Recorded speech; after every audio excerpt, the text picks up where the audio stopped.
तो आज हम किसी चीज का विश्लेषण नहीं करेंगे, बल्कि एक अनुभव के सफर पर चलेंगे। ये शब्दों के बारे में नहीं है, ये एक भावना के बारे में है। एक ऐसी भावना जिसे महसूस करने के लिए हमें बस थोड़ा शांत होना होगा। ये जो अभी सुनाई देगा ना, ये कोई कंटेंट नहीं है, ये एक इंसानी आवाज है। तो बस इसे दिमाग से नहीं, दिल से सुनने की कोशिश कीजिए, क्योंकि जो आगे आने वाला है उसे समझने से ज्यादा महसूस करना जरूरी है। तो चलें श्रम की इस आवाज के दिल में उतरते हैं। मैं बस कहूंगा और बस इसे ठहर कर महसूस कीजिएगा।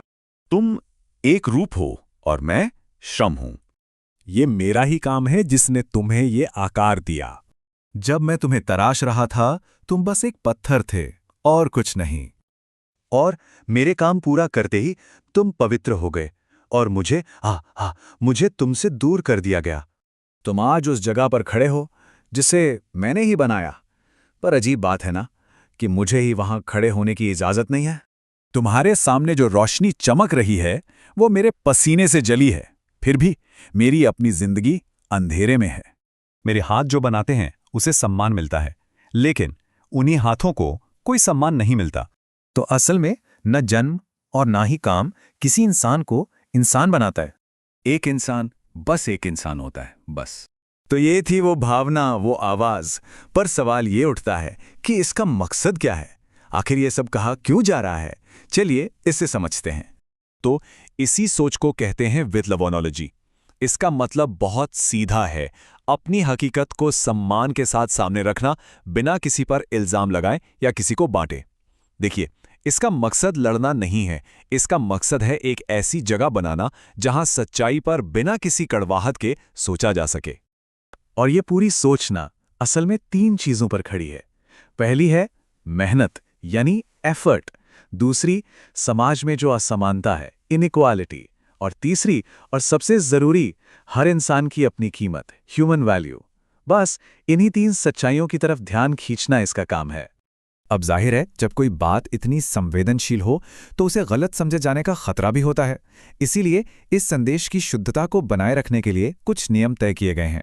कह सकते हैं कि कुछ इमोशनल गार्ड रेल्स बनाए गए हैं। तो सवाल ये था कि ऐसा क्या सिस्टम हो जिससे ये संदेश चाहे किसी भी भाषा में हो, किसी भी फॉर्मेट में हो, उसका जो असली मतलब है, उसकी जो भावना है, वो हमेशा वैसी की वैसी ही रहे। इसके लिए कुछ बहुत साफ इमोशनल रूल्स हैं। जैसे लहजा हमेशा नर्म होना चाहिए, उसमें गुस्सा नहीं बल्कि एक शांत ताकत होनी चाहिए। किसी पर आरोप नहीं लगाना है, कोई उपदेश नहीं देना है, बस ऐसा लगना चाहिए कि कोई बहुत शांति से अपनी सच्चाई बता रहा है। और आखिर में हर चीज को एक फाइनल चेक से गुजरना होता है। बस 5 सवाल हैं। क्या ये सिंपल है? क्या ये ह्यूमन है?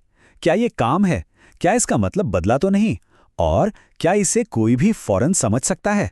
अगर एक का भी जवाब ना है तो उसे बदला जाता है, तब तक जब तक हर जवाब हाँ ना हो। तो अब जब हमने इसका मकसद और तरीका समझ लिया है, तो चलिए घूमकर वापस इसके सबसे जरूरी संदेश पर आते हैं। याद रखिए, ये किसी के खिलाफ लड़ाई बिल्कुल नहीं है। ये हम सब के बदलने के लिए एक दिशा है, एक रास्ता।